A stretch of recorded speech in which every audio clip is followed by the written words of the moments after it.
Assalamualaikum. Waalaikumsalam ya Pak. Apa benar ini dengan Pak Konsultan Akbar Baskara Jaya? Oh iya benar. Ada yang bisa saya bantu Pak? Sebelumnya perkenalkan diri dulu saya dulu. Oh baik Pak, mohon maaf. Untuk perkenalan sekalian kita isi datanya Pak ya. Oh, Baik. Untuk nama Bapak siapa? Nama saya Fattah. Fattah. Oke, Fattah saja Pak ya. Iya Pak. Kalau untuk alamatnya di mana? Alamatnya di Desa Kampung Desa Kampung Durian, Durian Tunggal. Tunggal. Hmm. Oke. Untuk pekerjaan Bapak Pak? Alhamdulillah saya sekarang menjadi konsultan juga Oh. di bidang kewirausahaan. Oh, konsultan juga tapi di bidang kewirausahaan. Mantap tuh Pak, keren tuh Pak. Mantap. Ya. Untuk nomor teleponnya berapa Pak? 08 berapa? 0852 Iya. 1122 Iya, oke baik. 445. Oh, 4455. Masih ada nomor segitu ya? Iya. Oke. Untuk emailnya apa, Pak? Oh, emailnya sakti Sakti fattah Fattah @gmail.com. @gmail.com. Oke. Oke, untuk selanjutnya ada yang bisa saya bantu, Pak, mengenai perkara apa, Pak? Jadi gini, saya kan selaku kepala keluarga Mhm. telah memiliki 2 orang anak. Yang satu di bangku TK, yang satunya lagi sudah hampir memasuki bangku SMP. Iya. Jadi saya itu masalahnya bukan pada anak saya ya Pak, tapi kepada istri saya.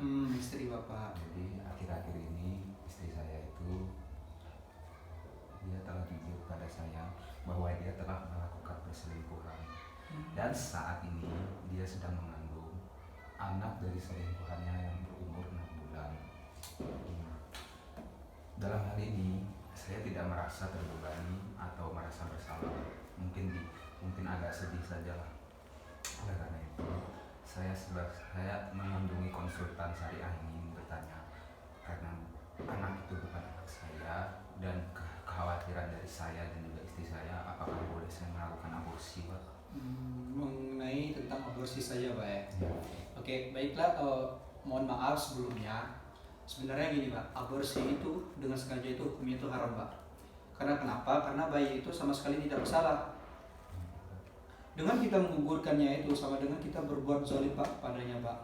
Iya Pak. Nah, akan tetapi kami tidak menyarankan untuk mempertahankan istri Bapak yang berselingkuh. Karena mengapa?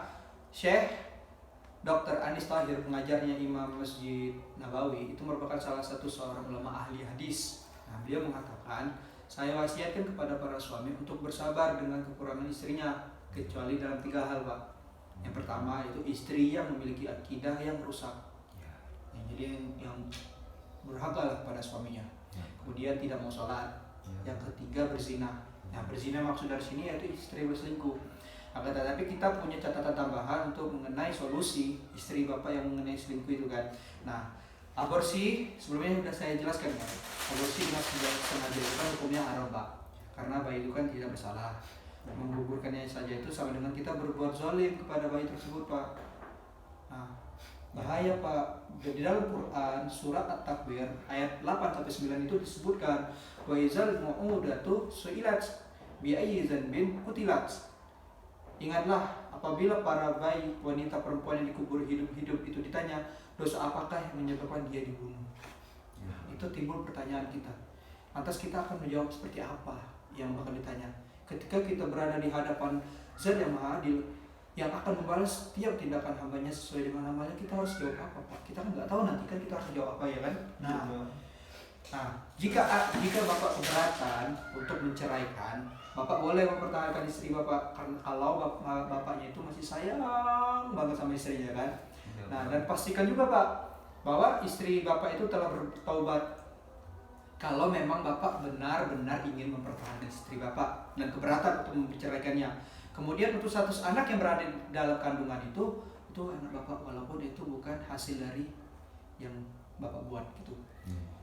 Nah, jadi meskipun bisa jadi, mohon maaf ya, bukan dulu ya, anak itu sejatinya adalah hasil zina dengan lelaki lain.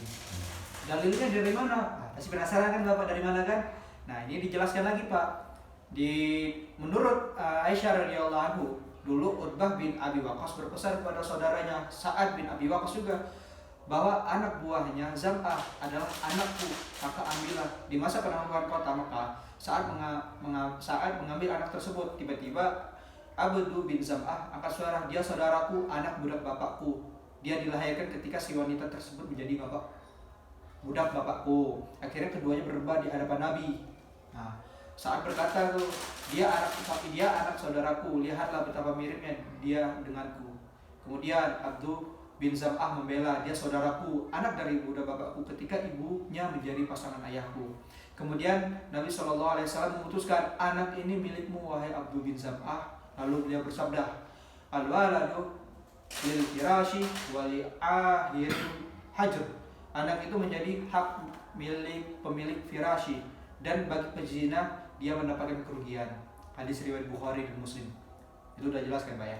Nah kemudian maksud dari hadis itu masih bertanya-tanya kan Pak, masih bingung kan? Ya kan. Daripada intinya. Nah maksudnya gini, maksud hadis itu ketika seorang wanita menikah dengan lelaki atau seorang budak, wanita menjadi pasangan seseorang lelaki, maka wanita tersebut menjadi firashi bagi si lelaki. Selanjutnya lelaki itu disebut pemilik firashi. Nah, selama sang wanita menjadi firashi lelaki, maka setiap anak yang dilahirkan dari wanita tersebut adalah anaknya meskipun bisa jadi ada anak yang tercipta dari hasil yang dilakukan istri yang selingkuh dengan lelaki lain. Sedangkan lelaki selingkuhannya hanya mendapatkan kerugian, artinya tidak memiliki hak sedikit pun dengan anak hasil perbuatan zinanya dengan istri orang lain. Gitu Pak. Itu catatan mengenai tambahan tadi. Akan tapi mengenai yang Bapak konsul tadi, kita tidak menyarankan untuk mengaborsi. Karena mengaborsi itu hukumnya haram, ya kan? Akan tetap. Karena mengapa? Karena bayi kan nggak bersalah kan Pak. Iya.